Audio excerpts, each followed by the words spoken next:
ಪಂಚಾಚಾರ್ಯ ಪ್ರಸಿದ್ಧಂತು ಶ್ರೀ ಸಂಗಮೇಶ್ವರ ದೇವಸ್ಥಾನ ಹೊಸೂರು ತಾಲೂಕು ಜಿಲ್ಲೆ ರಾಯಚೂರು ನೂತನ ದೇವಸ್ಥಾನ ಉದ್ಘಾಟನೆ ಹಾಗೂ ಶಿಲಾಮೂರ್ತಿಗಳ ಪ್ರತಿಷ್ಠಾಪನೆ ಮಹೋತ್ಸವ. ರಾಯಚೂರು ಇತಿಹಾಸ ಮತ್ತು ಸಂಸ್ಕೃತಿಯ ನಗರ. ಆದರೆ ಈ ನಗರದ ನಿಜವಾದ ಆಸ್ತಿ ನಮ್ಮ ಸ್ಟೂಡೆಂಟ್ಸ್. ಅವರು ಸ್ಟ್ರಾಂಗ್ ಆಗಬೇಕಾದ್ರೆ ಬೇಸಿಕ್ ಸ್ಟ್ರಾಂಗ್ ಇರಬೇಕು. ಅದಕ್ಕೆ ಬೇಕಾಗಿರೋದು ಗುಡ್ ಎಜುಕೇಶನ್. ನಮಸ್ಕಾರ ರಾಯಚೂರಿನಲ್ಲಿ ನೀವೇನಾದರೂ ನಿಮ್ಮ ಮಕ್ಕಳಿಗೆ ಒಂದು ಉತ್ತಮವಾದ ಶಾಲೆ ನೋಡ್ತಾ ಇದ್ದೀರಾ? ಹಾಗಾದರೆ ಬನ್ನಿ ನಮ್ಮ ರಾಯಚೂರಿನ ಎರಮರಸ್ ಕ್ಯಾಂಪ್ನಲ್ಲಿರುವ CBSEಗೆ ಸಂಯೋಜನೆಯಾಗಿರುವ ಫೆಡರಲ್ ಪಬ್ಲಿಕ್ ಶಾಲೆ CBSE.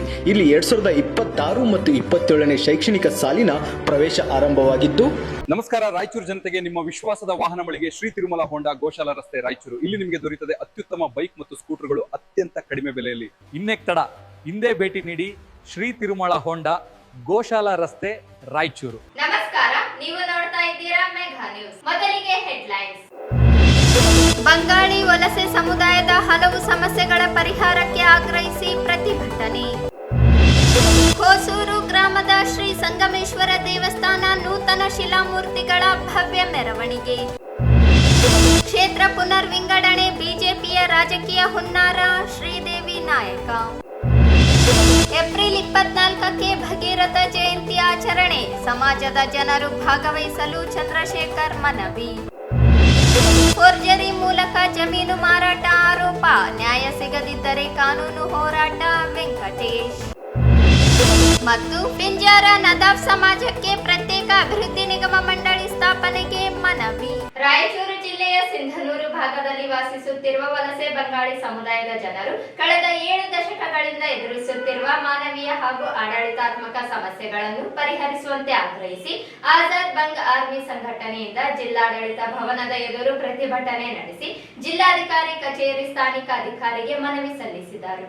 ಇದೇ ವೇಳೆ ಸಂಘಟನೆಯ ಪ್ರಮುಖರು ಮಾತನಾಡಿ 1947ರ ವಿಭಜನೆ ಹಾಗೂ 1964 ಮತ್ತು 1971ರ ಸಂದರ್ಭಗಳಲ್ಲಿ ಪೂರ್ವ ಬಂಗಾಳದಿಂದ ಸ್ಥಳಾಂತರಗೊಂಡ ಹಿಂದೂ ಕುಟುಂಬಗಳನ್ನು ಭಾರತ ಸರ್ಕಾರದ ಪುನರ್ವಸತಿ ಯೋಜನೆಯಡಿ ಸಿಂಧನೂರು ಭಾಗದಲ್ಲಿ ನೆಲೆಗೊಳಿಸಲಾಗಿತ್ತು. ಆದರೆ ಆ ಕುಟುಂಬಗಳ 3ನೇ ತಲೆಮಾರಿನವರೆಗೂ ಇಂದಿಗೂ ಮೂಲಭೂತ ಹಕ್ಕುಗಳಿಂದ ವಂಚಿತರಾಗಿದ್ದಾರೆ ಎಂದು ದೂರಿದರು.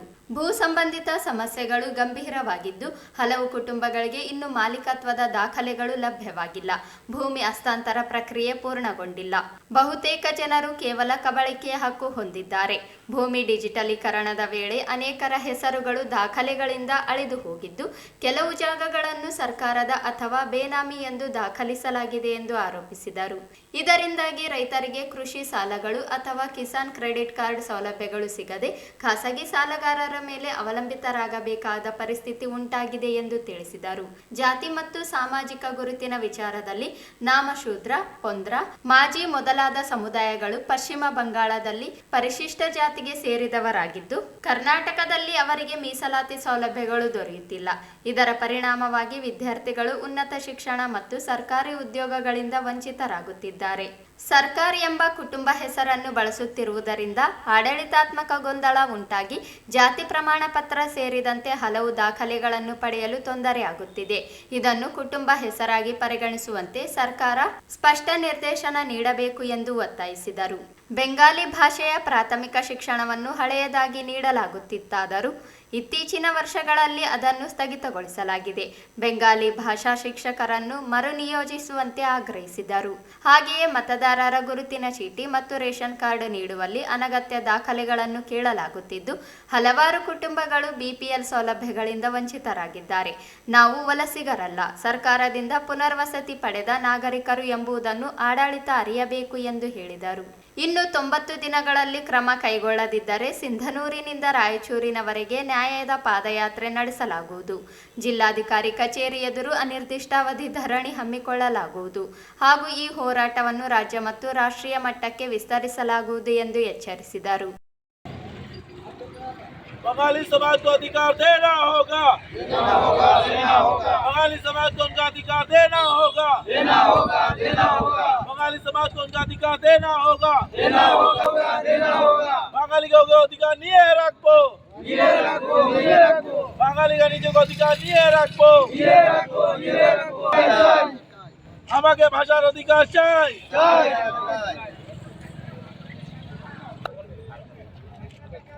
भारत माता की जय, भारत माता की जय। इनकलाब जिंदाबाद, इनकलाब भाषार अधिकार আমরা নিয়ে রাখবো, অনুসূচিত জাতির অধিকার আমাকে দিতে হবে, বাংলা ভাষা দিতে হবে।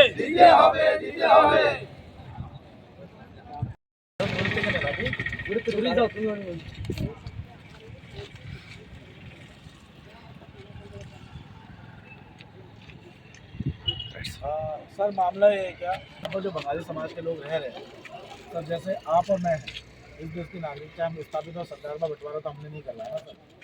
तो जैसे वोटर आई डी कार्ड बनने जाता है, यहाँ के जैसे कन्नड़ लोग हैं हमारे भाई जो है, और तमिल जो भाई हैं, उनको सिटीजनशिप नहीं चाहिए होता है वोटर आई डी कार्ड के लिए। इनको कोई ना कोई जाति गणना के आधार पर इनको तो रखना पड़ेगा ना सर। दूसरी चीज़ क्या है कि इनको दोहरी नागरिकता दी जा रही है, इसको भी खत्म करने की ज़रूरत है। दूसरा, इनका बंगला भाषा जो है, बंगला भाषा ये लोगों को स्कूल में पढ़ाया जाता था पहले, अब ये बंगला भाषा स्कूल में खत्म कर दिया। सर अभी हम मुलाकात करने के लिए आए हैं, तो अगर ज़रूरत पड़ेगी सर, देखिए हम तो चाहते हैं कि सब जगह शांति व्यवस्था प्यार मोहब्बत से हो। ये तो शांतिपूर्वक संविधान ने हमें अधिकार दिया है, आर्टिकल 17 ने हमें अधिकार दिया, समानता का अधिकार दे रखा है। अगर वो समानता का अधिकार, संविधान का अगर कोई फायदा नहीं और संविधान पर पद में बैठे हुए लोग उस संविधान का पालन नहीं करेंगे तो देश कैसे चलेगा सर। ये कम्युनिटी अलग थोड़ी है हमारे लोगों से। हमने भी कर्नाटक के लिए उतना ही खून किया, कर्नाटक के लिए उतना ही योगदान दिया जितना दूसरा नागरिक देता है। तो ऐसी दोहरी राजनीति नागरिकता इनके संग आए हुए थे रायचूर के जिला अधिकारी से मुलाकात करने के लिए, और हमें यहाँ पर आश्वासन मिला है कि बंगाली समाज की जो मांगे हैं, जो हम लोगों ने ज़मीन का अधिकार, अनुसूचित जाति का, वोटर आईडी कार्ड का और बहुत सारे ऐसे जो अधिकार हैं जिनको हमने बंगला भाषा के लिए यहाँ पर मांग रखी है, और हमें आश्वासन मिला है कि इन पर कार्रवाई होगी। और हमने इन्हें चेतावनी दी है कि अगर कार्रवाई नहीं होगी तो यही जिला मुख्यालय के कार्यालय के अंदर आके हम लोग यहाँ पर बैठ के धरना देंगे, और ज़रूरत पड़े तो अपने समाज के अधिकारों के लिए हमें जो कुछ करना पड़े हम वो करने के लिए तैयार बैठे। क्योंकि यहाँ पर बंगला बोलने वालों को बांग्लादेशी के तौर पे देखा जाता है, हमें शरणार्थी के तौर पे देखा जाता है। यहाँ पर सुभाष चंद्र बोस को हर कोई मानता है, यहाँ राष्ट्रगान रविंद्रनाथ टैगोर जी का हर कोई गाता है, परंतु सबसे बड़ी दुख की बात क्या है कि उनके अधिकारों की बात करने वाले के को उनका अधिकार नहीं दिया जाता बंगाली समाज को, और ये अधिकार अब छीना नहीं जाएगा। मैं सुब्रत विश्वास पूरे देश के बंगालियों को एकत्रित करने का कार्य कर रहा हूँ, और बहुत जल्दी अगर बंगालियों को इनके अधिकारों से वंचित किया जाए तो दिल्ली बहुत दूर नहीं है।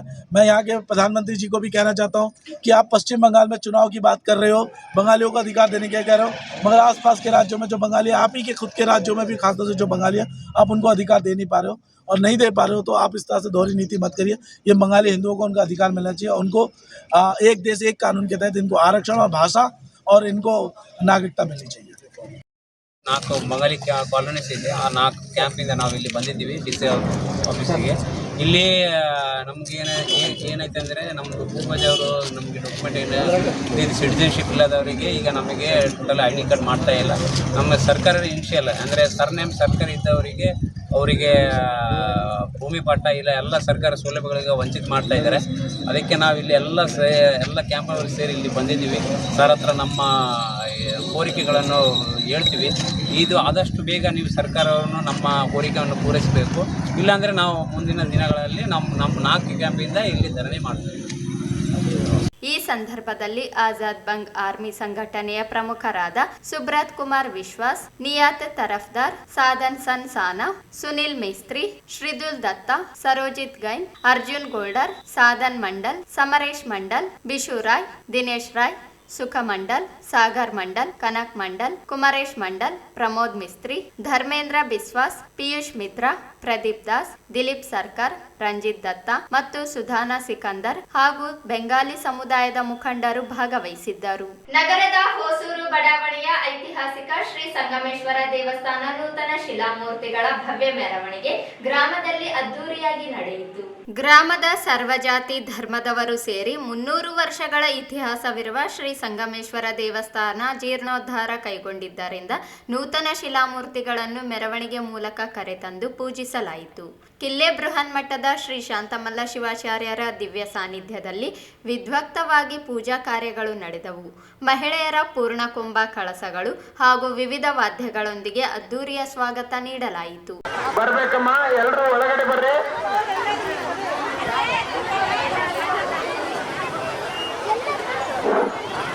ಎಲ್ಲರಿಗೂ ನಮಸ್ಕಾರಗಳು.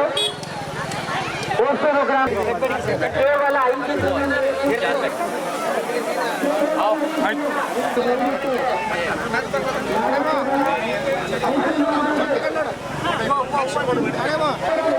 ಅಲ್ಲೇ ಸ್ಟಾಪ್ ಮಾಡ್ರಿ ಅಲ್ಲೇ ನಿಲ್ಲಿಸ್ರಿ ಸಾಕಾಗುತ್ತೆ ಇಂಥ ಜಾಗ ಸಾಕಾಗ್ತಿದೆ ಅಲ್ಲೇ ನಿಲ್ಲಿಸ್ರಿ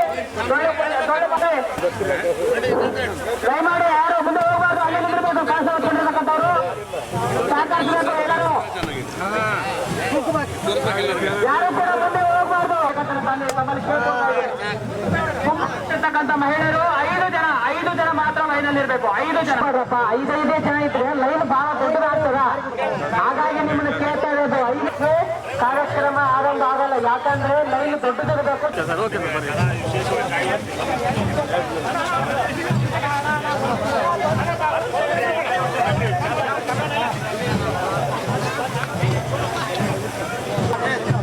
ಐತಿಹಾಸಿಕ ಕಾರ್ಯಕ್ರಮಕ್ಕೆ ಸಂರಕ್ಷಣೆಗಳಲ್ಲಿ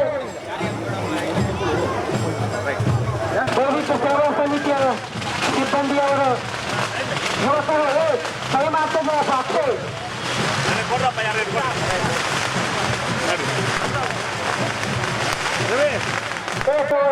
ದಯವಿಟ್ಟು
ಗ್ರಾಮವೇ ಹಬ್ಬದ ಆಚರಣೆಯಂತೆ ಭಾಗವಹಿಸಿದ್ದರು.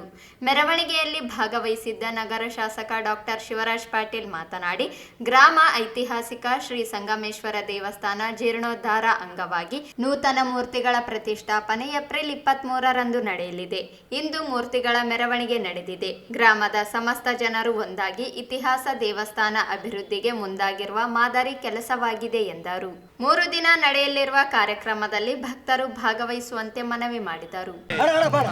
ಈಶ್ವರ ದೇವರ ಪ್ರತಿಷ್ಠಾಪನೆ ಕಾರ್ಯಕ್ರಮ ಪ್ರಾರಂಭ ಆಗಿದೆ. ಹೊಸ ಗುಡಿಯ ನಿರ್ಮಾಣ ಮಾಡಿ ಇವತ್ತು ಹೊಸ ಮೂರ್ತಿ ಕಿಲ್ಲೇರ ಮಠದ ಸ್ವಾಮೀಜಿಗಳ ನೇತೃತ್ವದಲ್ಲಿ ಊರಿನಲ್ಲಿ ಮೂರ್ತಿಯನ್ನು ತರುವಂತ ಮೆರವಣಿಗೆಯ ಮೂಲಕ ಡೊಳ್ಳು ಮತ್ತು ತಪ್ಪಡಿಗಳ ಮೂಲಕ ತರುವಂತ ಕೆಲಸ ಆಗಿದೆ. 23ನೇ ತಾರೀಕು ಅದರ ಪ್ರತಿಷ್ಠಾಪನೆ ಕಾರ್ಯಕ್ರಮ ಪ್ರಾರಂಭ ಆಗ್ತದೆ. ಬೆಳಗ್ಗೆ ಎಲ್ಲ ರಾಯಚೂರಿನ ಸದ್ಭಕ್ತರು ಹಳೆಯ ಪುರಾತನ ಈಶ್ವರ ದೇವಸ್ಥಾನಕ್ಕೆ ಬಂದು ಎಲ್ಲರೂ ಆಶೀರ್ವಾದ ತಗೋಬೇಕಾಗಿ ವಿನಂತಿ. ದೇವಸ್ಥಾನ ಸಮಿತಿ ಮುಖಂಡ ಎಂ ವಿರೂಪಾಕ್ಷಿ ಮಾತನಾಡಿ, ಗ್ರಾಮದ ಶ್ರೀ ಸಂಗಮೇಶ್ವರ ಉದ್ಭವ ಮೂರ್ತಿಯಾಗಿದೆ. ಹಳೆಯದಾಗಿರುವ ದೇವಸ್ಥಾನ ಅಭಿವೃದ್ಧಿಗೊಳಿಸಿ ನೂತನ ಶಿಲಾಮೂರ್ತಿಗಳನ್ನು ಸ್ಥಾಪಿಸಲಾಗುತ್ತದೆ. ಗ್ರಾಮದ ಸರ್ವಜಾತಿ ಧರ್ಮದವರು ಬೆಂಬಲಿಸಿ ಅದ್ದೂರಿಯಾಗಿ 3 ದಿನ ಕಾರ್ಯಕ್ರಮ ನಡೆಸಲಾಗುತ್ತಿದೆ. ಭಕ್ತರು ಭಾಗವಹಿಸುವಂತೆ ಮನವಿ ಮಾಡಿದರು. ಇಂದು ಹೊಸೂರು ಗ್ರಾಮದ ಐತಿಹಾಸಿಕವಾದಂಥ ದೇವಸ್ಥಾನ ಸಂಗಮೇಶ್ವರ ದೇವಸ್ಥಾನ ಜೀರ್ಣೋದ್ಧಾರ ಕಾರ್ಯಕ್ರಮ 3 ಶಿಲೆಗಳನ್ನು ಸ್ಥಾಪನೆ ಮಾಡತಕ್ಕಂಥದ್ದು ಮತ್ತು ಗುಡಿಯನ್ನು ಜೀರ್ಣೋದ್ಧಾರ ಕಾರ್ಯಕ್ರಮಕ್ಕೆ ಇಡೀ ನಮ್ಮ ರಾಯಚೂರಿನ ಪ್ರತಿಷ್ಠಿತ ಕಿಲ್ಲೇರ ಮಠ ಸ್ವಾಮೀಜಿಗಳು ಪೂಜೆಗಳ ಮಾಡಿ ಇವತ್ತು ಮೆರವಣಿಗೆಗೆ ಚಾಲನೆ ನೀಡಿದರೆ ಈ ಮೆರವಣಿಗೆಯಲ್ಲಿ ನಮ್ಮ ನಗರದ ಅನೇಕ ರಾಜಕೀಯ ಮುಖಂಡರುಗಳು ಸರ್ವಧರ್ಮದ ಮುಖಂಡರುಗಳು ಭಾಗವಹಿಸಿ ಈ ಒಂದು ಕಾರ್ಯಕ್ರಮವನ್ನು ಯಶಸ್ವಿಗೊಳಿಸಲಿಕ್ಕೆ ಅವರೆಲ್ಲರೂ ಕೂಡ ಪರಿಸರ ನಮ್ಮ ಜೊತೆಯಲ್ಲಿದೆ. ಇದು ಈಶ್ವರಲಿಂಗ, ಉದ್ಭವಲಿಂಗ. ಇದು ನಾವು ಹುಡುಗರಿದ್ದಾಗ ಸಣ್ಣ ಕಲ್ಲು ಥರ ಕಾಣ್ತಾ ಇತ್ತು, ಇವತ್ತು ದೊಡ್ಡದಾಗಿ ಬೆಳವಣಿಗೆ ಆಗಿದೆ. ಇದು ಒಂಥರ ಉದ್ಭವವಾಗಿ ಇಡೀ ಜನಕ್ಕೆ ಒಳ್ಳೆಯ ಆಶೀರ್ವಾದವನ್ನು ಕೊಡ್ತಕ್ಕಂಥ ದೇವರಾಗಿರೋದ್ರಿಂದ ಇವತ್ತು ಆ ದೇವಸ್ಥಾನವನ್ನು ಜೀರ್ಣೋದ್ಧಾರ ಮಾಡಿ ಗ್ರಾಮದ ಸರ್ವಧರ್ಮ ಜಾತಿಗಳು, ಸರ್ವ ಧರ್ಮಗಳು, ಎಲ್ಲ ಜಾತಿಗಳು ಸೇರಿ ಇವತ್ತು ಈ ಒಂದು ಕಾರ್ಯಕ್ರಮದಲ್ಲಿ ವಿಜೃಂಭಣೆಯಿಂದ ನಾವು ಮಾಡ್ತಾ ಇದ್ದೀವಿ. ಈ ಕಾರ್ಯಕ್ರಮಕ್ಕೆ ನಗರದ ಶಾಸಕರು ಶಿವರಾಜ್ ಪಾಟೀಲ್ರು ಮತ್ತು ಕಾಂಗ್ರೆಸ್ಸಿನ ಮುಖಂಡರಾಗಿರ್ತಕ್ಕಂಥ ರವಿ ಪಾಟೀಲ್ರು, ರವಿ ಬೋಸರಾಜ್ ಅವರು, ಇನ್ನಿತರ ಎಲ್ಲ ಪಕ್ಷದ ಮುಖಂಡರುಗಳು ಕೂಡ ನಮ್ಮ ಜೊತೆಯಲ್ಲಿ ಭಾಗವಹಿಸಿ ಈ ಒಂದು ಕಾರ್ಯಕ್ರಮಕ್ಕೆ ಒಂದು ಒಳ್ಳೆ ಬೆರಗನ್ನು ತಂದುಕೊಟ್ಟಿದ್ದಾರೆ. ಇದೇ ರೀತಿಯಲ್ಲಿ ಶಾಶ್ವತವಾಗಿ ನಮ್ಮ ಗ್ರಾಮದ ಮೆರವಣಿಗೆಯಲ್ಲಿ ಪ್ರಜಾಪಿತ ಬ್ರಹ್ಮಕುಮಾರಿ ಈಶ್ವರೀಯ ವಿಶ್ವವಿದ್ಯಾಲಯದ ರಾಜಯೋಗಿನಿ ಸ್ಮಿತಾ ಅಕ್ಕ, ಯುವ ಕಾಂಗ್ರೆಸ್ ಮುಖಂಡ ರವಿ ಬೋಸರಾಜ್, ಮಹಮ್ಮದ್ ಶಾಲಂ, ಪಾಲಿಕೆ ಮಾಜಿ ಸದಸ್ಯ ಜಯಣ್ಣ, ನರಸಿಂಹಲು ಮಾಡಗಿರಿ, ರುದ್ರಪ್ಪ ಅಂಗಡಿ, ಶಿವಪ್ಪ ಮಾಲಿಪಾಟೀಲ್ ಹೊಸೂರು, ರವೀಂದ್ರ ಜಲ್ದಾರ್, ಭೀಮಣ್ಣ ಮಂಚಾಲ, ಹನುಮಂತಪ್ಪ ಸೇರಿ ಗ್ರಾಮದ ಹಿರಿಯರು, ಮಹಿಳೆಯರು, ಜನರು ಭಾಗಿಯಾದರು. ಮಹಿಳಾ ಮೀಸಲಾತಿ ಕಾನೂನು ಮತ್ತು ಕ್ಷೇತ್ರ ಪುನರ್ ವಿಂಗಡಣೆ ವಿಚಾರಕ್ಕೆ ಸಂಬಂಧಿಸಿದಂತೆ ದೆಹಲಿಯ ಸಂಸತ್ ಭವನದಲ್ಲಿ ಶುಕ್ರವಾರ ನಡೆದ ಮತ ಪ್ರಕ್ರಿಯೆಯಲ್ಲಿ ಎನ್ಡಿಎ ಮೈತ್ರಿಕೂಟ ಸೋಲು ಕಂಡಿದ್ದು, ಮಹಿಳಾ ಮೀಸಲಾತಿ ಹೆಸರಿನಲ್ಲಿ ಎನ್ಡಿಎ ಸರ್ಕಾರದಿಂದ ರಾಜಕೀಯ ನಡೆಸಲಾಗುತ್ತಿದೆ ಎಂದು ರಾಷ್ಟ್ರೀಯ ಮಹಿಳಾ ಕಾಂಗ್ರೆಸ್ ಪ್ರಧಾನ ಕಾರ್ಯದರ್ಶಿ ಶ್ರೀದೇವಿ ನಾಯಕ ಆರೋಪಿಸಿದರು. ಅವರಿಂದು ಮಾಧ್ಯಮಗೋಷ್ಠಿಯನ್ನು ಉದ್ದೇಶಿಸಿ ಮಾತನಾಡಿ, ಮಹಿಳಾ ಮೀಸಲಾತಿ ಕಾನೂನು ಜಾರಿಗೆ ತರುವ ಉದ್ದೇಶ ಇದ್ದರೆ ಕ್ಷೇತ್ರ ಪುನರ್ ವಿಂಗಡಣೆ ವಿಷಯವನ್ನು ಅದಕ್ಕೆ ಜೋಡಿಸುವ ಅಗತ್ಯವಿರಲಿಲ್ಲ. 33% ಮೀಸಲಾತಿ ನೀಡುವ ಮಾತು ಕೇವಲ ರಾಜಕೀಯ ಲಾಭಕ್ಕಾಗಿ ಬಳಸಲಾಗುತ್ತಿದೆ ಎಂದು ಹೇಳಿದರು. 2023ರಲ್ಲಿ ಇಂಡಿಯಾ ಮೈತ್ರಿಕೂಟದಲ್ಲಿರುವ ಎಲ್ಲ ಪಕ್ಷಗಳು ಮಹಿಳಾ ಮೀಸಲಾತಿಗೆ ಒಪ್ಪಿಗೆ ಸೂಚಿಸಿದ್ದರೂ ಅದನ್ನು ಜಾರಿಗೆ ತರದೆ ಈಗ ಕ್ಷೇತ್ರ ಪುನರ್ ವಿಂಗಡಣೆಯನ್ನು ಮುಂದಿಟ್ಟಿರುವುದು ರಾಜಕೀಯ ಷಡ್ಯಂತ್ರ ವಾಗಿದೆ. ಕಾಂಗ್ರೆಸ್ ಪಕ್ಷ ಯಾವತ್ತಿಗೂ ಮಹಿಳೆಯರ, ರೈತರ ಹಾಗೂ ಬಡವರ ಪರವಾಗಿರುವ ಪಕ್ಷವಾಗಿದ್ದು ಮಹಿಳೆಯರ ಪರ ಹಲವಾರು ಯೋಜನೆಗಳನ್ನು ಜಾರಿಗೆ ತಂದಿದೆ. ಆದರೆ ಬಿಜೆಪಿ ಮೊದಲಿನಿಂದಲೂ ಮಹಿಳಾ ವಿರೋಧಿ ಪಕ್ಷವಾಗಿದೆ ಎಂದರು.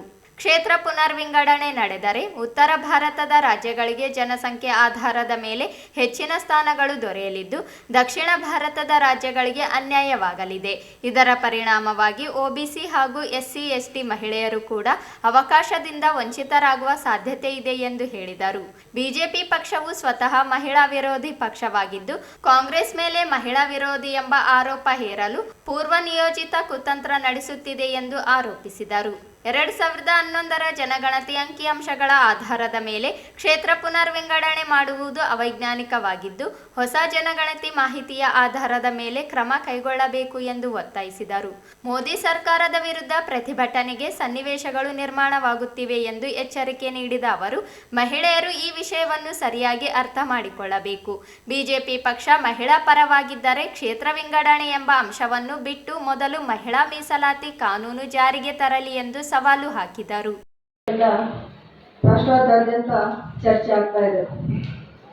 ಮಹಿಳಾ ಮೀಸಲಾತಿ ಹಾಗೂ ಕ್ಷೇತ್ರ ಮರು ವಿಂಗಡಣೆ ಬಗ್ಗೆ ಏನು ಇವತ್ತು ಬಿಜೆಪಿಯವರು ನಮ್ಮ ಕಾಂಗ್ರೆಸ್ನವ್ರ ಮೇಲೆ ಅಪವಾದ ಮಾಡ್ತಾ ಇದ್ದಾರೆ.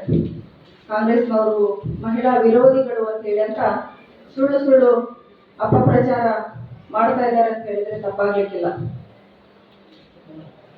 2023ರಲ್ಲಿ ಇದೇ ಮಹಿಳಾ ಮೀಸಲಾತಿ ಬಗ್ಗೆ ಸಂಸತ್ನಲ್ಲಿ ಏನು ಮಂಡನೆ ಆಯಿತು. ಅವಾಗ ಎಲ್ಲ ಸಂಸದರು ಕೂಡ ಮಹಿಳಾ ಮೀಸಲಾತಿಗೆ ಒಪ್ಪಿಗೆ ಕೊಟ್ಟರು, ನಿಮ್ಗೆಲ್ಲರಿಗೂ ಗೊತ್ತಿರೋ ಹಾಗೆ. ಅದನ್ನ ಇವಾಗ ಅದೇ ಮಹಿಳಾ ಮೀಸಲಾತಿ ಹೆಡ್ಲೈನ್ ಇಟ್ಕೊಂಡು ಅದರಲ್ಲಿ ಕ್ಷೇತ್ರ ಮರು ವಿಂಗಡಣೆ ಅದನ್ನೊಂದು ಜಾಯಿಂಟ್ ಮಾಡಿಕೊಂಡು ತಮಿಳುನಾಡು ಎಲೆಕ್ಷನ್ ಮತ್ತೆ ಬೇರೆ ಕೇರಳ ಆಯಿತು, ಪುದುಚೇರಿ ಆಯಿತು, ಎಲ್ಲ ಕಡೆ ಎಲೆಕ್ಷನ್ ನಡೀತಾ ಇದೆ. ಇಂತಹ ಸಂದರ್ಭದಲ್ಲಿ ಅರ್ಜೆಂಟ್ ಆಗಿ ಬಂದು ಇವತ್ತು ಮಹಿಳಾ ಮೀಸಲಾತಿ ಮಂಡನೆ ಮಾಡೋಣ ಅಂತೇಳಿ ಎಲ್ಲ ಸಂಸದರಿಗೆ ಕರೆದು ಈ ಒಂದು ಏನು ವೋಟ್ ಹಾಕೋ ಅವಕಾಶವನ್ನು ಮಾಡಿಕೊಟ್ರು. ನಾವು ಕಾಂಗ್ರೆಸ್ ಪಕ್ಷದವರು ಬರೀ ಮಹಿಳಾ ಮೀಸಲಾತಿ ಒಂದೇ ಒಂದು ಜಾರಿಯಾಗೋದಾಗಿದ್ರೆ ನಾವೆಲ್ಲರೂ ಒಂದು ಪರವಾಗಿನೇ ಹಾಕ್ತಿದ್ವಿ.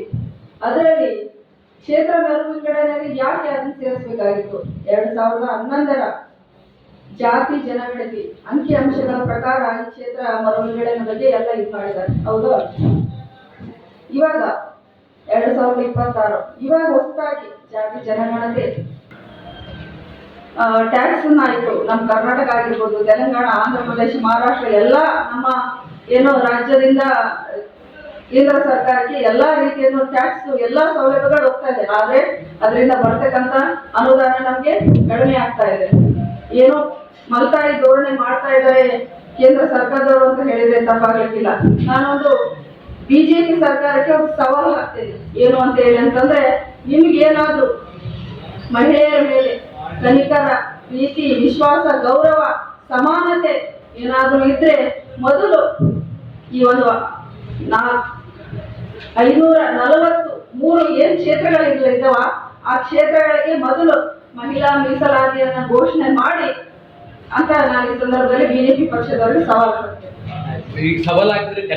ಈ ಸಂದರ್ಭದಲ್ಲಿ ಪ್ರಮುಖರಾದ ಭಾಗ್ಯಶ್ರೀ, ಶಶಿಕಲಾ ಭೀಮರಾಯ, ಮಂಜುಳಾ, ಪ್ರೇಮಲತಾ, ನಿತ್ಯ, ಮಾಲಾ ಭಜಂತ್ರಿ, ತಿಮಲಮ್ಮ ಸೇರಿ ಅನೇಕರಿದ್ದರು. ಜಿಲ್ಲಾಡಳಿತ ಮತ್ತು ಉಪ್ಪಾರ ಸಮಾಜದಿಂದ ಏಪ್ರಿಲ್ 24ರಂದು ಶ್ರೀ ಮಹರ್ಷಿ ಭಗೀರಥ ಜಯಂತಿಯನ್ನು ಹಮ್ಮಿಕೊಳ್ಳಲಾಗಿದೆ ಎಂದು ಜಿಲ್ಲಾ ಉಪ್ಪಾರ ಸಮಾಜ ಸೇವಾ ಸಂಘದ ಪ್ರಧಾನ ಕಾರ್ಯದರ್ಶಿ ಚಂದ್ರಶೇಖರ್ ಹೇಳಿದರು. ಅವರಿಂದು ಮಾಧ್ಯಮಗೋಷ್ಠಿ ಉದ್ದೇಶಿಸಿ ಮಾತನಾಡಿ, ಅಂದು ಬೆಳಗ್ಗೆ 9 ಗಂಟೆಗೆ ನಗರದ ಉಪ್ಪಾರವಾಡಿ ಶ್ರೀ ಲಕ್ಷ್ಮೀ ವೆಂಕಟೇಶ್ವರ ದೇವಸ್ಥಾನದಲ್ಲಿ ಮಹರ್ಷಿ ಭಗೀರಥ ಭಾವಚಿತ್ರಕ್ಕೆ ಪೂಜೆ ಸಲ್ಲಿಸಿ ಸಮಾಜದ ಮಹಿಳೆಯರಿಂದ ಕುಂಭ, ಕಳಸ, ವಿವಿಧ ವಾದ್ಯ ಮೇಳ ಹಾಗೂ ಕಲಾ ತಂಡಗಳೊಂದಿಗೆ ಭಾವಚಿತ್ರ ಮೆರವಣಿಗೆಯನ್ನು ನಗರದ ಪಂಡಿತ ಸಿದ್ದರಾಮ ಜಂಬಲ್ದಿನ್ನಿ ರಂಗಮಂದಿರದವರೆಗೆ ನಡೆಸಲಾಗುತ್ತದೆ. ನಂತರ ರಂಗಮಂದಿರದಲ್ಲಿ ವೇದಿಕೆ ಕಾರ್ಯಕ್ರಮ ನಡೆಯಲಿದೆ ಎಂದರು. ಕಾರ್ಯಕ್ರಮದಲ್ಲಿ ಸಚಿವರು, ಜಿಲ್ಲೆಯ ಸಂಸದರು, ಶಾಸಕರು ಸೇರಿ ಹಲವು ಜನಪ್ರತಿನಿಧಿಗಳು ಹಾಗೂ ಅಧಿಕಾರಿಗಳು ಭಾಗಿಯಾಗಲಿದ್ದಾರೆ. ವೇದಿಕೆ ಕಾರ್ಯಕ್ರಮದ ಕೊನೆಯಲ್ಲಿ 2025-26ನೇ ಸಾಲಿನ ದ್ವಿತೀಯ PUC ಪರೀಕ್ಷೆಯಲ್ಲಿ 80%ಕ್ಕಿಂತ ಹೆಚ್ಚು ಅಂಕ ಗಳಿಸಿದ ಸಮಾಜದ ವಿದ್ಯಾರ್ಥಿಗಳಿಗೆ ಪ್ರತಿಭಾ ಪುರಸ್ಕಾರ ನೀಡಲಾಗುವುದು ಎಂದು ತಿಳಿಸಿದರು. ಭಗೀರಥ ಜಯಂತಿ ಕಾರ್ಯಕ್ರಮಕ್ಕೆ ಸಮಾಜದ ಜನರು ಹೆಚ್ಚಿನ ಸಂಖ್ಯೆಯಲ್ಲಿ ಭಾಗವಹಿಸಿ ಕಾರ್ಯಕ್ರಮವನ್ನು ಯಶಸ್ವಿಗೊಳಿಸಬೇಕು ಎಂದು ಮನವಿ ಮಾಡಿದರು. ಮಹಾನಗರ ಪಾಲಿಕೆ ಮತ್ತು ಕನ್ನಡ ಮತ್ತು ಸಂಸ್ಕೃತಿ ಇಲಾಖೆ ರಾಯಚೂರು ಗುರುವಾರ ದಿನಾಂಕ 23/4/2026 ಶ್ರೀ ಮಹರ್ಷಿ ಭಗೀರಥ ಜಯಂತ್ಯುತ್ಸವ ಕಾರ್ಯಕ್ರಮ ರಾಯಚೂರು ತಾಲೂಕಾ ನಗರ ಹಾಗೂ ಗ್ರಾಮೀಣ ಭಾಗದ ಸಮಾಜದ ಬಂಧುಗಳಲ್ಲಿ ಜಿಲ್ಲಾ ಉಪ್ಪಾರ ಸಮಾಜ ಸೇವಾ ಸಂಘ ವತಿಯಿಂದ ರಾಯಚೂರು ಅಧ್ಯಕ್ಷರ ಉಪಾಧ್ಯಕ್ಷರು ವಿನಂತಿಸುವುದೇನೆಂದರೆ ಗುರುವಾರ ದಿನಾಂಕ 23/4/2026 ಶ್ರೀ ಮಹರ್ಷಿ ಭಗೀರಥ ಜಯಂತಿ ಇದ್ದು ಇದಕ್ಕೆ ಸಂಬಂಧಿಸಿದಂತೆ ಜಿಲ್ಲಾಡಳಿತ ಕನ್ನಡ ಮತ್ತು ಸಂಸ್ಕೃತಿ ಇಲಾಖೆ ಹಾಗೂ ನಮ್ಮ ಸಮಾಜದವರಿಂದ ಶ್ರೀ ಮಹರ್ಷಿ ಭಗೀರಥ ಜಯಂತಿ ಆಚರಣೆಯ ಕಾರ್ಯಕ್ರಮವನ್ನು ಹಮ್ಮಿಕೊಳ್ಳಲಾಗಿದೆ. ಕಾರಣ ನಮ್ಮ ಸಮಾಜದ ಬಾಂಧವರು ಹೆಚ್ಚಿನ ಸಂಖ್ಯೆಯಲ್ಲಿ ಭಾಗವಹಿಸಿ ಶ್ರೀ ಭಗೀರಥ ಜಯಂತ್ಯುತ್ಸವವನ್ನು ಅತ್ಯಂತ ವಿಜೃಂಭಣೆಯಿಂದ ಆಚರಣೆ ಮಾಡಲು ತಮ್ಮನ್ನು ವಿನಂತಿಸುತ್ತೇವೆ. ಗುರುವಾರ ದಿನಾಂಕ ಕಾರ್ಯಕ್ರಮಗಳ ವಿವರ. ಗುರುವಾರ ದಿನಾಂಕ 23/4/2026 ಬೆಳಗ್ಗೆ 9 ಗಂಟೆಗೆ ರಾಯಚೂರಿನ ಉಪ್ಪರವಾಡಿ ದ್ರೇಶ್ವರಪೇಟೆ ಶ್ರೀ ಲಕ್ಷ್ಮೀ ವೆಂಕಟೇಶ್ವರ ದೇವಸ್ಥಾನದಲ್ಲಿ ಮಹರ್ಷಿ ಭಗೀರಥ ಭಾವಚಿತ್ರಕ್ಕೆ ಪೂಜೆಯೊಂದಿಗೆ ಕಾರ್ಯಕ್ರಮವನ್ನು ಪ್ರಾರಂಭಿಸಲಾಗಿದೆ. ಈ ಕಾರ್ಯಕ್ರಮದಲ್ಲಿ ಸಂಸದರು, ಸಚಿವರು, ಶಾಸಕರು, ಗಣ್ಯ ವ್ಯಕ್ತಿಗಳು ಮತ್ತು ಸಮಾಜದವರಿಂದ ಮಾಲಾರ್ಪಣೆ ನೆರವೇರಿಸಲಾಗಿದೆ.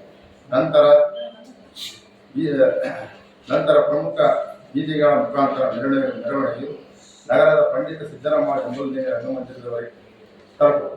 ತದನಂತರ ಜಿಲ್ಲಾಡಳಿತ ವತಿಯಿಂದ ವೇದಿಕೆ ಕಾರ್ಯಕ್ರಮವನ್ನು ನೆರವೇರಿಸಲಾಗಿದೆ. ಕಾರಣ ನಮ್ಮ ಸಮಾಜದ ಹಿರಿಯರು, ಮುಖಂಡರು, ರಾಜಕೀಯ ಮುಖಂಡರು, ಗ್ರಾಮೀಣ ಭಾಗದ ರೈತ ಬಾಂಧವರು, ಸಮಾಜದ ಮಹಿಳಾ ಘಟಕದ ಪದಾಧಿಕಾರಿಗಳು, ಯುವ ಸಂಘದ ಪದಾಧಿಕಾರಿಗಳು, ನೌಕರರ ಸಂಘದ ಪದಾಧಿಕಾರಿಗಳು, ಶ್ರೀ ಗಜಾನನ ಸಮಿತಿಯವರು ಹಾಗೂ ಸಮಾಜದ ಸರ್ವರು ಈ ಕಾರ್ಯಕ್ರಮದಲ್ಲಿ ಭಾಗವಹಿಸಿ ಯಶಸ್ವಿಗೊಳಿಸಬೇಕೆಂದು ತಮ್ಮಲ್ಲಿ ಪ್ರಾರ್ಥನೆ ಮಾಡ್ತಾರೆ. 26ನೇ ಸಾಲಿನ PUC ವಿದ್ಯಾರ್ಥಿಗಳಿಗೆ ಒಂದು 80% ಅಂಕ ಮೇಲ್ಪಟ್ಟು ಪಡೆದವರಿಗೆ ಅವರಿಗೆ ನಮ್ಮ ಸಮಾಜದಿಂದ ಸನ್ಮಾನಿಸಿ ಈ ಸಂದರ್ಭದಲ್ಲಿ ಸಂಘದ ಪ್ರಮುಖರಾದ ಪಾಗುಂಟಪ್ಪ, ದೇವೇಂದ್ರ, ವೆಂಕೋಬ, ಅಮರೇಶಪ್ಪ, ಯು ವೆಂಕೋಬ, ಸುಭಾಷ್, ನಾಗರಾಜ್, ಶ್ರೀನಿವಾಸ್ ಸೇರಿ ಅನೇಕರಿದ್ದರು. ಈಗ ಚಿಕ್ಕದೊಂದು ಬ್ರೇಕ್. ಶ್ರೀ ಜಗದ್ಗುರು ಪಂಚಾಚಾರ್ಯ ಪ್ರಸಿದ್ಧಂತು ಶ್ರೀ ಸಂಗಮೇಶ್ವರ ದೇವಸ್ಥಾನ ಹೊಸೂರು ತಾಲೂಕು ಜಿಲ್ಲೆ ರಾಯಚೂರು ನೂತನ ದೇವಸ್ಥಾನ ಉದ್ಘಾಟನೆ ಹಾಗೂ ಶಿಲಾಮೂರ್ತಿಗಳ ಪ್ರತಿಷ್ಠಾಪನೆ ಮಹೋತ್ಸವ. ಸ್ವಸ್ತಿ ಶ್ರೀ ಶಾಲಿವಾಹನ ಶಕೆ 1948ನೇ ಪರಾಭವ ನಾಮ ಸಂವತ್ಸರ ವೈಶಾಖ ಶುಕ್ರ 5 ದಿನಾಂಕ 21/4/2026 ಮಂಗಳವಾರ ಶುಭ ದಿನದಂದು ಬೆಳಗ್ಗೆ 8 ಗಂಟೆಯಿಂದ ಶ್ರೀ ಕಲ್ಪಟ್ ಬಸವಣ್ಣ ದೇವಸ್ಥಾನದಿಂದ ನೂತನ ಶಿಲಾಮೂರ್ತಿಗಳನ್ನು ಕುಂಭ, ಕಳಸ, ಡೊಳ್ಳು, ಬಾಜಿ, ಭಜಂತ್ರಿಗಳೊಂದಿಗೆ ಮೆರವಣಿಗೆ ಮೂಲಕ ಪುರಪ್ರವೇಶ, ನಂತರ ದೇವಸ್ಥಾನದ ಮುಂಭಾಗದಲ್ಲಿ ಜಲಾಧಿವಾಸ ಕಾರ್ಯಕ್ರಮ. ದಿನಾಂಕ 22/4/2026 ಬುಧವಾರದಂದು ಬೆಳಿಗ್ಗೆ 10:30ಕ್ಕೆ ಧ್ಯಾನಾದಿವಾಸ ಕಾರ್ಯಕ್ರಮ, ಸಂಜೆ 5:30ಕ್ಕೆ ಸಕಲ ದೇವತಾ ಪರಿವಾರಗಳ ಮೂರ್ತಿಗೆ ಗಣಹೋಮ, ರುದ್ರಹೋಮ ಸಕಲ ಭಕ್ತಾದಿಗಳ ಸಮ್ಮುಖದಲ್ಲಿ ನೆರವೇರುವುದು. ಪೂಜಾ ಕಾರ್ಯಕ್ರಮಗಳು ಮುಗಿದ ನಂತರ ನೂತನ ಶಿಲಾಮೂರ್ತಿಗಳಿಗೆ ಶಯನಾದಿವಾಸ. ದಿನಾಂಕ 23/4/2026 ಗುರುವಾರದಂದು ಉದಯಾದಿ 5:30ಕ್ಕೆ ಶಿಲಾಮೂರ್ತಿಗಳಿಗೆ ರುದ್ರಾಭಿಷೇಕ, ಅಲಂಕಾರ, ಪೂಜಾ. ತದನಂತರ ಶ್ರೀ ಶಟಸ್ಥಲ ಬ್ರಹ್ಮ ಶಾಂತಮಲ್ಲ ಶಿವಾಚಾರ್ಯ ಮಹಾಸ್ವಾಮಿಗಳವರ ಅಮೃತ ಹಸ್ತದಿಂದ ಬೆಳಿಗ್ಗೆ 7:30ರಿಂದ 8:30 ಶುಭ ಸಮಯದಲ್ಲಿ ನೂತನ ಶಿಲಾಮೂರ್ತಿಗಳಿಗೆ ಪ್ರಾಣ ಪ್ರತಿಷ್ಠಾಪನೆ, ನಂತರ ಪೂರ್ಣಾಹುತಿ, ನಂತರ ನೂತನ ಗೋಪುರಕ್ಕೆ ಕಳಸಾರೋಹಣ ಜರುಗುವುದು. ಈ 3 ದಿನಗಳಲ್ಲಿ ಪ್ರಸಾದದ ವ್ಯವಸ್ಥೆ ಹಾಗೂ ಸಂಜೆ 5:30ರಿಂದ ಪ್ರವಚನ, ರಾತ್ರಿ 10ರಿಂದ ಬೆಳಗಿನವರೆಗೆ ಅಖಂಡ ಭಜನೆ ಕಾರ್ಯಕ್ರಮ ಇರುತ್ತದೆ. ಸರ್ವರು ಈ ಮಹೋತ್ಸವದಲ್ಲಿ ಪಾಲ್ಗೊಂಡು ಶ್ರೀ ಸಂಗಮೇಶ್ವರರ ಕೃಪೆಗೆ ಪಾತ್ರರಾಗೋಣ. ಸರ್ವರಿಗೂ ಆದರದ ಸುಸ್ವಾಗತ.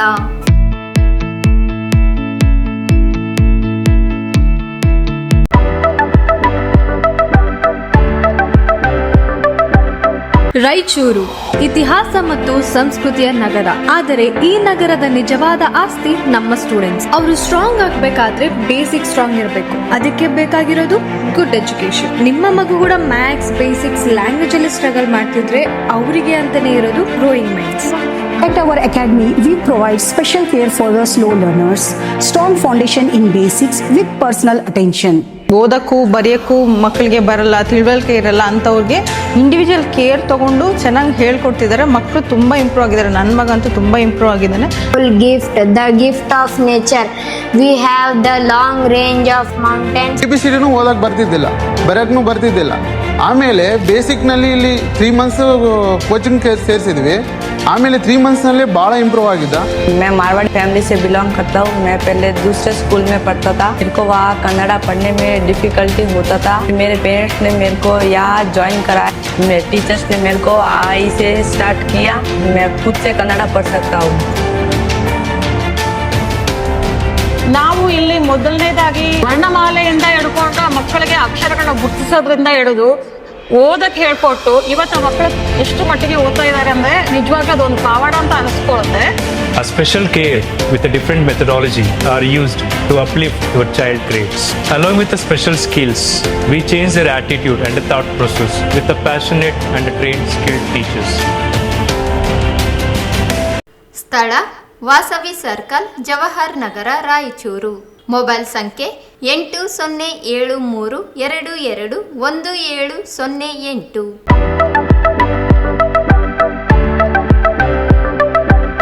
ನಮಸ್ಕಾರ ರಾಯಚೂರಿನಲ್ಲಿ ನೀವೇನಾದರೂ ನಿಮ್ಮ ಮಕ್ಕಳಿಗೆ ಒಂದು ಉತ್ತಮವಾದ ಶಾಲೆ ನೋಡ್ತಾ ಇದ್ದೀರಾ? ಹಾಗಾದರೆ ಬನ್ನಿ ನಮ್ಮ ರಾಯಚೂರಿನ ಎರಮರಸ್ ಕ್ಯಾಂಪ್ನಲ್ಲಿರುವ CBSEಗೆ ಸಂಯೋಜನೆಯಾಗಿರುವ ಫೆಡರಲ್ ಪಬ್ಲಿಕ್ ಶಾಲೆ CBSE.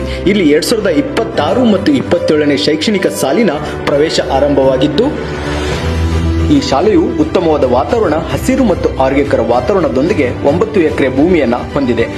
ಶಾಲಾ ಕಟ್ಟಡವು 56,000 ಚದರ ಅಡಿ ವಿಸ್ತೀರ್ಣವನ್ನು ಹೊಂದಿದ್ದು ಮತ್ತು ಪ್ರತಿ ತರಗತಿ ಕೊಠಡಿ ಗಾತ್ರ 26x27 ಅಡಿ ಹೊಂದಿದೆ. ಇಲ್ಲಿ ಸಂಪೂರ್ಣವಾಗಿ ಸುಸಜ್ಜಿತ ಕಂಪ್ಯೂಟರ್ ಲ್ಯಾಬ್ ಮತ್ತು ಸಂಯೋಜಿತ ವಿಜ್ಞಾನ ಪ್ರಯೋಗಾಲಯವನ್ನ ಹೊಂದಿದೆ. ಇಲ್ಲಿ ನಿಧಾನಗತಿಯಲ್ಲಿ ಕಲಿಯುವ ಮಕ್ಕಳಿಗೆ ಪರಿಹಾರ ಕ್ರಮಗಳನ್ನು ತೆಗೆದುಕೊಳ್ಳಲಾಗುತ್ತದೆ. ಶಾಲೆಯ ವಾತಾವರಣದಲ್ಲಿ ಶೈಕ್ಷಣಿಕ ವಾತಾವರಣವನ್ನು ಬೆಳೆಸುವುದು ಮುಖ್ಯ ಉದ್ದೇಶವಾಗಿರುತ್ತದೆ. ಇಲ್ಲಿ ಮಕ್ಕಳಿಗೆ ಅನುಕೂಲವಾಗಲು ಹಾಸ್ಟೆಲ್ ಸೌಲಭ್ಯಗಳನ್ನು ಕೂಡ ನೀಡಲಾಗಿದೆ. ಇಲ್ಲಿ ಮಕ್ಕಳಿಗೆ ವೈಯಕ್ತಿಕ ಮಾರ್ಗದರ್ಶನ ಮತ್ತು ಸಮಾಲೋಚನೆಯನ್ನ ನೀಡಲಾಗುತ್ತದೆ. ಇಲ್ಲಿ ಮಕ್ಕಳಿಗೆ ಉತ್ತಮವಾದ ಯೋಗ, ಕರಾಟೆ, ಸಂಗೀತ ಮತ್ತು ನೃತ್ಯ ಮತ್ತು ಪಠ್ಯೇತರ ಚಟುವಟಿಕೆಗಳ ಬಗ್ಗೆ ಜ್ಞಾನವನ್ನು ನೀಡಲಾಗುತ್ತದೆ. ಇಲ್ಲಿ ತರಬೇತಿ ಪಡೆದ ಅನುಭವಿ ಮತ್ತು ನವೀನ ಅಧ್ಯಾಪಕರು ಇದ್ದಾರೆ. ಹಾಗಾದರೆ ಇಂತಹ ಒಂದು ಉತ್ತಮ ಸೌಲಭ್ಯವನ್ನು ಹೊಂದಿರುವ ಶಾಲೆ ನಮ್ಮ ರಾಯಚೂರಿನಲ್ಲಿ ಇರುವಾಗ ತಡಮಾಡದೆ ತಮ್ಮ ಮಕ್ಕಳ ಪ್ರವೇಶಾತಿಯನ್ನ ಈಗಲೇ ಭೇಟಿ ನೀಡಿ ಪಡೆದುಕೊಳ್ಳಿ.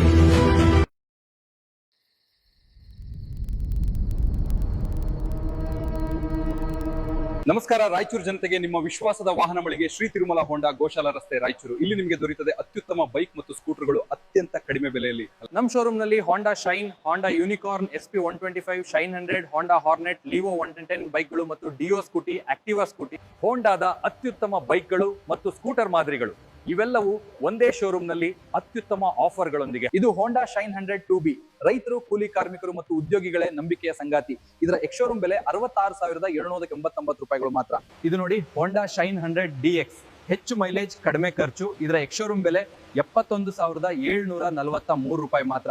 ಶೈನ್ 100 2B ಮೇಲೆ 8,100 ರೂಪಾಯಿವರೆಗೆ ಮತ್ತು ಶೈನ್ 100 DX ಮೇಲೆ 2,500 ರೂಪಾಯಿವರೆಗೆ ಡಿಸ್ಕೌಂಟ್.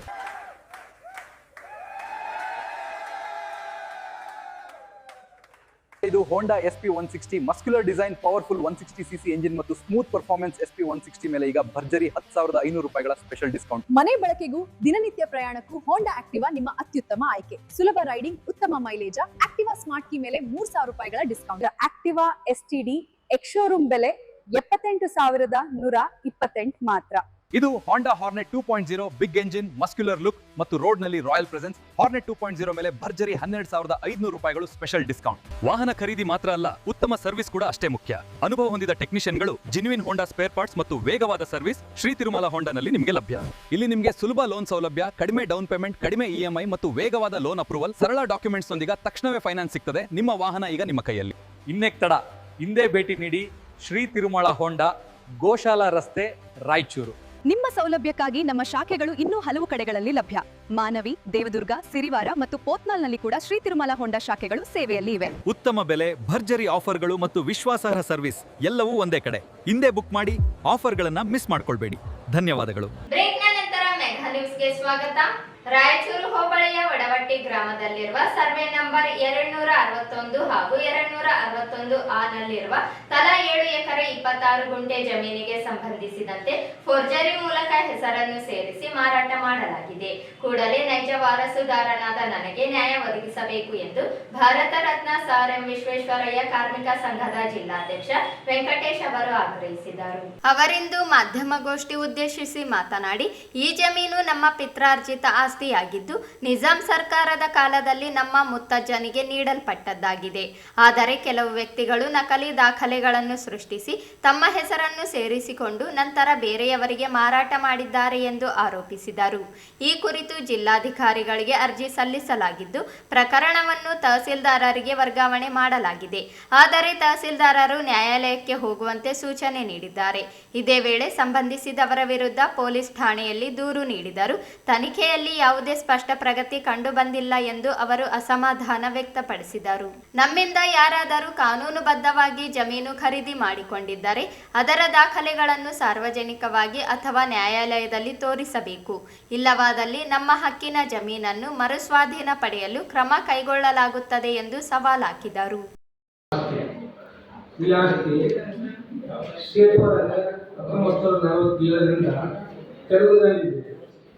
ಶೇರು ಕೇಸ್ ಅಲ್ಲಿಂದ ಹಿಡ್ಕೊಂಡು 1956ರಿಂದ ನಮ್ಮ ಅಜ್ಜಂದಿಗೆ ಬಂತು.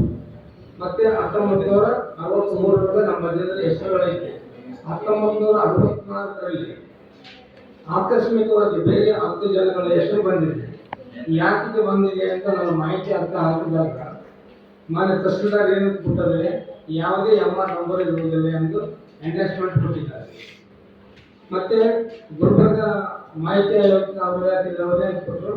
ರೆವೆನ್ಯೂ ಆ್ಯಕ್ಟ್ ಕಂದಾಯ ನಿಯಮ ಪ್ರಕಾರ 127, 128, 129 ಪ್ರಕಾರ ಯಾವುದೇ ವರ್ಗಾವಣೆ ಬರಬಾರದು. ಎಲ್ಲ ಮಾರಾಟ ಇಲ್ಲ, ಏನಿಲ್ಲ ಅಂತ EC ಐತಿ, ಎಲ್ಲ ಐತೆ. ಇಂಥವನ್ನ ತಿರಸ್ಕಾರ ಮಾಡಬೇಕು, ಇದು ಮಾಡ್ತಾರೆ. ಮತ್ತೆ DC ಅಪೀಲ್ ಬರ್ತದೆ. DC ಅವ್ರು ಏನು ಮಾಡಿದ್ರು, ಮತ್ತೆ ತಹಸೀಲ್ದಾರಿಗೆ ಬರೋದು. ನಾನೇನು ಕೇಳಿದೆ, ಪುನರ್ ನನ್ನ ಸ್ವಾಧೀನ ಪಡೆ ಅಂತ ಕೇಳಿದೆ. ಇವಾಗ ನಾನು ಏನು ಮಾಡ್ತಾ ಇದ್ದೇನೆ ಅಂದರೆ, ನಾನು SC ಜನಾಂಗ ಬರೋದಿಲ್ಲ, ಕುರುಬ ಜನಾಂಗದವರು ಏನು ಮಾಡಿದ್ದಾರೆ, ಫೋರ್ಜರಿ ಮಾಡ್ಕೊಂಡಿದ್ದಾರೆ. ಅವರು ಸುಳ್ಳು ದಾಖಲೆಗಳನ್ನು ಸೂಚಿಸಿಕೊಂಡು ಅವ್ರು ಯಾರು ಪರಶುರಾಮ್ ತಂದೆ ಕೋಳಪ್ಪ ಅಂತ ಅವರು ಪ್ರಮಾಣಕರ್ಷಿ MR ಪಾಲ್ಕುಮಾರಿ ಶೆಟ್ಟಿ ಅವರಿಗೆ 2 ಕೋಟಿ ರೂಪಾಯಿಗೆ 16 ಎಕರೆ ಭೂಮಿ ಮಾರಾಟ ಮಾಡಿದ್ದಾರೆ. ಮತ್ತೆ ಅದರ ಸುತ್ತಮುತ್ತ ಭೂಮಿ ನಂದೇ ಇದೆ. ಮತ್ತೆ ಆಲ್ರೆಡಿ ಹಿಂದೆ ಕಬ್ಜದಲ್ಲಿ ನಾನೇ ಇದ್ದೀನಿ, ಮುಂದೆ ನಾನೇ ಇದ್ದೀನಿ, ಹಿಂದೆ ನಾನೇ ಇದ್ದೀನಿ, ಈಗ ಪ್ರೆಸೆಂಟ್ನಲ್ಲಿ ಕೂಡ. ಆದರೆ MR ಪಾಲ್ಕುಮಾರ್ ಖರೀದಿ ಮಾಡಿದಾಗ ನನಗೆ ಆಕ್ಸಿಡೆಂಟ್ ಆಗಿತ್ತು. ಆವಾಗ ಅವರು ಪೊಲೀಸ್ ಪ್ರೊಟೆಕ್ಷನ್ ತಗೊಂಡು ಅವರು ಹದ್ದೋಬಸ್ತ್ ಮಾಡ್ಕೊಂಡಿಲ್ಲ. ಯಾಕಂದರೆ ಅದು ಭಯ ಇತ್ತು ಅವರಷ್ಟು. ಇವಾಗ ಅವರಲ್ಲಿ ಕೆಲವು ರಾಜಕಾರಣಿ ವ್ಯಕ್ತಿಗಳಿದ್ದಾರೆ, ಸ್ವಲ್ಪ ಗುಂಡಗಳಾಗಿದ್ದಾರೆ. ನಾನು ಸಂಘಟನೆಯಲ್ಲಿ ಮತ್ತು ಯಾವುದೋ ಒಂದು ಹೋಮ್ಗಾರ್ಡಲ್ಲಿ ಕೆಲಸ ಮಾಡ್ತಾ ಏನು ಮಾಡಿದೆ, ಲಾಸ್ಟ್ ಇದೆ ಪೂರ ಅದು ಮೀರಿತ್ತು. ಅದ್ರ ಸಲುವಾಗಿ ನಾನು ಇವಾಗ ಏನು ಮಾಡಿದೆ ಅಂದರೆ, ಸಿಎಂ ಕೋರ್ಟ್ಗೆ ಹೋಗಂತ ಅವರಂತ ಇವಾಗ ಸಂದರ್ಭದಲ್ಲಿ ಎಫ್ಐಆರ್ ಕೊಟ್ಟಿದ್ವಿ, ಆ್ಯಕ್ಷನ್ ತೊಗೊತೀವಿ ಅಂತಾರೆ. ಅವ್ರ ಮನೆಗೆ ವಿಸಿಟ್ ಮಾಡ್ತೀವಿ ಅಂತಾರೆ. ವಿಸಿಟ್ ಮಾಡಿಲ್ಲ ಅಂದರೆ ನಮ್ಮ ಆಲ್ರೆಡಿ ಒಂದು ವಿಕಾಸೋತ್ಸವ ಬೆಂಗಳೂರಿಗೆ ಒಂದು ಕಾಪಿ ಕಳಿಸ್ತೀನಿ.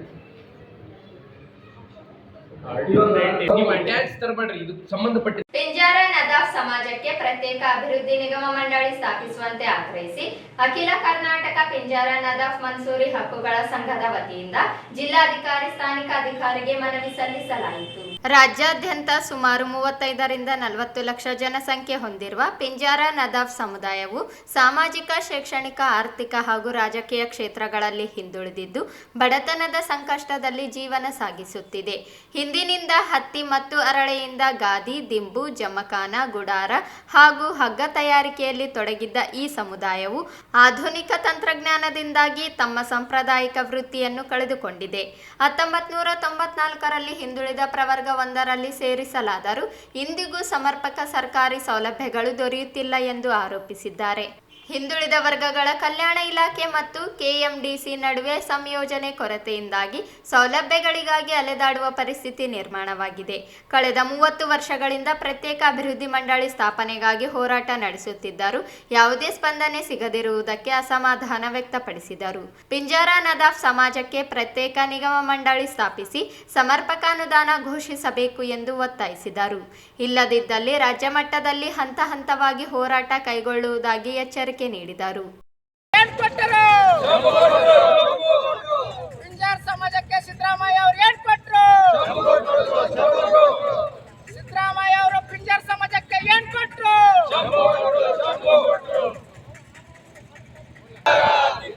ಕಾಂಗ್ರೆಸ್ ಸರ್ಕಾರಕ್ಕೆ, ಪಿಂಜಾರ ಸಮಾಜಕ್ಕೆ ಮೋಸ ಮಾಡುತ್ತಿರುವ ಕಾಂಗ್ರೆಸ್ ಸರ್ಕಾರಕ್ಕೆ,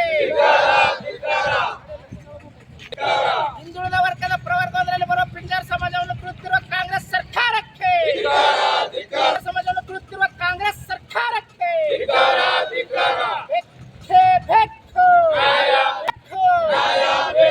ಎಲ್ಲಿವರೆಗೆ ಹೋರಾಟ?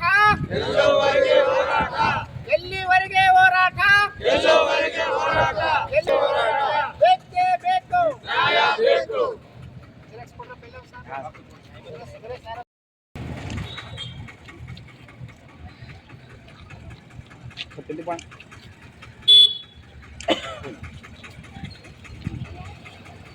ಕರ್ನಾಟಕ ಪಿಂಜಾರ ನದಾಫ್ ಸಂಘದಿಂದ ಮಣಿಪತ್ರ ನೀಡುವುದೇನೆಂದರೆ, ಸುಮಾರು 30 ವರ್ಷದಿಂದ ನಮ್ಮ ಸಮಾಜ ಹಿಂದುಳಿದ ಪ್ರವರ್ಗದಲ್ಲಿ ಬರುತ್ತದೆ.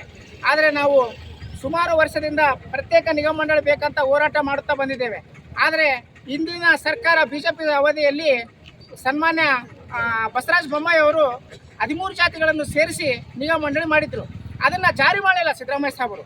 ಅದಾದ ನಂತರ ಮೊನ್ನೆ ಆದ ಚಳಿಗಾಲ ಅಧಿವೇಶನದಲ್ಲಿ ಸಂಸದರಾದ ಲಕ್ಷ್ಮಣ ಸವದಿ ಅವರು ಕೂಡ ಎಲ್ಲ ಸದನ ಗಮನ ಸೆಳೆಯುವಂತೆ ಮಾತಾಡಿ ಪಿಂಜಾರ ಸಮಾಜ ಹಿಂದುಳಿದಿದೆ, ಆ ಸಮಾಜಕ್ಕೊಂದು ಪ್ರತ್ಯೇಕ ನಿಗಮ ಮಂಡಳಿ ಅಂತ ಆಯ್ಕೆ ಮಾಡಬೇಕಂತೇಳಿ ಅವ್ರದೇ ಸರ್ಕಾರದ ಮತ್ತು ಸಂಸದರಾದ ಲಕ್ಷ್ಮಣ ಸವದಿ ಅವರು ಕೂಡ ಹೇಳಿದರು. ಆದರೆ ಇಷ್ಟೆಲ್ಲ ಆದಮೇಲೆ ಕೂಡ ಸನ್ಮಾನ್ಯ ಸಿದ್ದರಾಮಯ್ಯ ಸಾಹೇಬರಿಗೂ ನಾವು 4-5 ಸಾರಿ ಇಲ್ಲಿಗೆ ಮನವಿ ಪತ್ರಗಳನ್ನು ನೀಡಿದ್ದೀವಿ. ಆದರೂ ಕೂಡ ಈ ಬಡ ಸಮಾಜದ ಮೇಲೆ ಅವರು ಕಳೆ ತೋರ್ತಾ ಇಲ್ಲ. ಮುಂದಿನ ದಿನಗಳಲ್ಲಿ ಹಂತ ಹಂತವಾಗಿ ರಾಜ್ಯಾದ್ಯಂತ ಉಗ್ರವಾದ ಹೋರಾಟ ಮಾಡಬೇಕಾಗುತ್ತೆ ಅಂತೇಳಿ ಮಾನ್ಯ ಜಿಲ್ಲಾಧಿಕಾರಿ ಮುಖಾಂತರ ಸನ್ಮಾನ್ಯ ಮುಖ್ಯಮಂತ್ರಿಗಳಿಗೆ ಮನವಿ ಪತ್ರ ಸಲ್ಲಿಸ್ತಾ ಇದ್ದೀವಿ. ದಯವಿಟ್ಟು ಕೂಡಲೇ ನಮಗೆ ಕಳಿಸಿ ಸರ್. ನಾವು ಈ ಸಂದರ್ಭದಲ್ಲಿ ರಾಜ್ಯಾಧ್ಯಕ್ಷ ಇಮ್ರಾನ್ ಬಡೇಸಾಬ್, ಜಿಲ್ಲಾಧ್ಯಕ್ಷ ಎಂಡಿ ಜಾವಿದ್, ಮಹಿಳಾ ಘಟಕದ ಜಿಲ್ಲಾಧ್ಯಕ್ಷೆ ಕಾಸಿಂಬಿ, ಜಿಲ್ಲಾ ಸಂಚಾಲಕರು ಹಾಗೂ ಮುಖಂಡರಾದ ಶಫಿ ಗುಂಜಳ್ಳಿ ಸೇರಿದಂತೆ ಹಲವರು ಉಪಸ್ಥಿತರಿದ್ದರು. ಕೊನೆಯಲ್ಲಿ ಮತ್ತೊಮ್ಮೆ ಹೆಡ್ಲೈನ್ಸ್. ಬಂಗಾಳಿ ವಲಸೆ ಸಮುದಾಯದ ಹಲವು ಸಮಸ್ಯೆಗಳ ಪರಿಹಾರಕ್ಕೆ ಆಗ್ರಹಿಸಿ ಪ್ರತಿಭಟನೆ. ಹೊಸೂರು ಗ್ರಾಮದ ಶ್ರೀ ಸಂಗಮೇಶ್ವರ ದೇವಸ್ಥಾನ ನೂತನ ಶಿಲಾಮೂರ್ತಿಗಳ ಭವ್ಯ ಮೆರವಣಿಗೆ. ಕ್ಷೇತ್ರ ಪುನರ್ ವಿಂಗಡಣೆ ಬಿಜೆಪಿಯ ರಾಜಕೀಯ ಹುನ್ನಾರ, ಶ್ರೀದೇವಿ ನಾಯಕ. ಏಪ್ರಿಲ್ 24ಕ್ಕೆ ಭಗೀರಥ ಜಯಂತಿ ಆಚರಣೆ, ಸಮಾಜದ ಜನರು ಭಾಗವಹಿಸಲು ಚಂದ್ರಶೇಖರ್ ಮನವಿ. ಫೋರ್ಜರಿ ಮೂಲಕ ಜಮೀನು ಮಾರಾಟ ಆರೋಪ, ನ್ಯಾಯ ಸಿಗದಿದ್ದರೆ ಕಾನೂನು ಹೋರಾಟ, ವೆಂಕಟೇಶ್. ಮತ್ತು ಪಿಂಜಾರ ನದಾಫ್ ಸಮಾಜಕ್ಕೆ ಪ್ರತ್ಯೇಕ ಅಭಿವೃದ್ಧಿ ನಿಗಮ ಮಂಡಳಿ ಸ್ಥಾಪನೆಗೆ ಮನವಿ. ಇದಿಷ್ಟು ಇವತ್ತಿನ ಸುದ್ದಿಗಳು. ಪ್ರಮುಖ ಸುದ್ದಿಗಳಿಗಾಗಿ ನೋಡ್ತಾ ಇರಿ ಮೆಗಾ ನ್ಯೂಸ್.